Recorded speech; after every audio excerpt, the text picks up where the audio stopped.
I'm now going to invite Robert to come forward, Isabella's son, to share in his memories of his mum.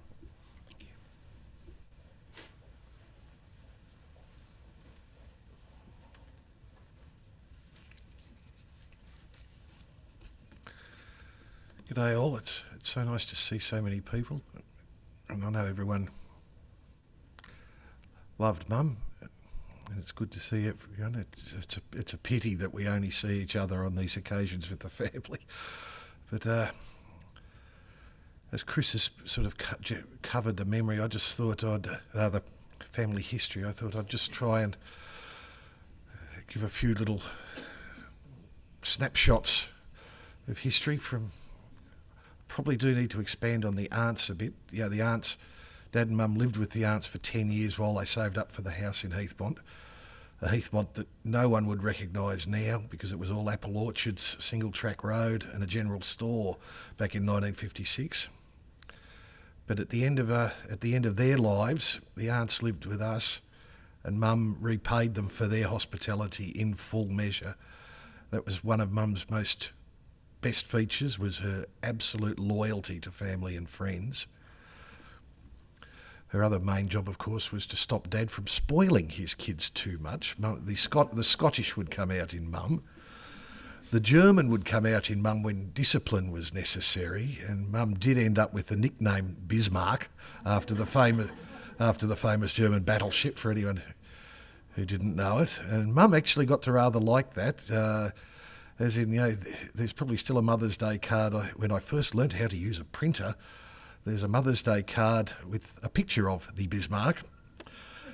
And after she had her major surgery last year on her carotid arteries, when Lynette and I and the nursing staff were there when she woke up, and Mum woke up and saw Lynette and I there and informed us that the Bismarck's pretty hard to sink, which actually had the nursing staff worried that Mum had gone gaga, but Lynette and I told them that no, that meant everything was A-OK. It was all good. Remember those endless summer holidays down at Rosebud in the caravan, with Mum fussing if we got sand on our clothes or sand in our ice creams, and generally fussing over us like a mother hen. It was so good. Oh, there was the time in the 60s, and I can just about remember this, when there'd been some discussion that Mum didn't sort of take enough interest in the running of the house and the family. So when Bill Patterson Holden in Ringwood rang up to inquire if Bert was interested in a car, the upshot was that Dad got a very worried phone call from the next door neighbour to ring home. The old FB Holden had gone, and there was a bright silver and black X2 triple Weber carburettors and black leather upholstery sitting in the driveway. Mum had bought it. It went straight back for the not much more subdued green and white Premier that we did have for years, and I think it's still in the family somewhere.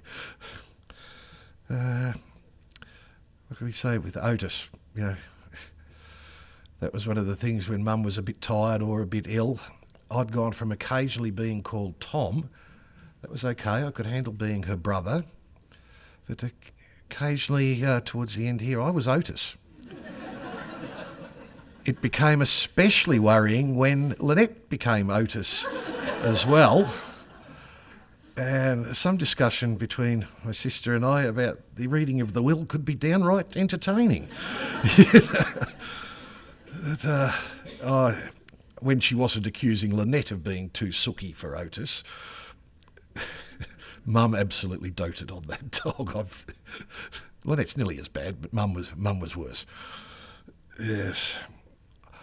I really don't know. I've got a whole page full of notes here, but I think many people know the stories, and everyone knew Mum and knew her good point and her bad points. But the good points were well and truly outweighing the bad points. She was a fine woman. When we were putting this together, and I've just torn the notes up, when we were putting the history together, and she said, on paper it almost sounded boring. Oh, got married, couple of kids, didn't work, stayed home. And it wasn't like that at all. Mum had a very rich and full life with her friends and family, as her friends and family who are here would be aware. It's just one of those quiet lives of fulfilment. I think that's probably the easiest way to put it. But that's just about it. But I must thank Lynette for practically since Dad died. So for 22 years, Lynette's practically sacrificed her adult life to look after Mum. And it's become increasingly hard on her as the years have gone by and Mum got older and worse. And Lynette's done a magnificent job, and she really deserves, everyone who loved my Mum deserves to thank Lynette for the superb way she cared for her over the years. That'll do me. I'll see you all later. Thank you.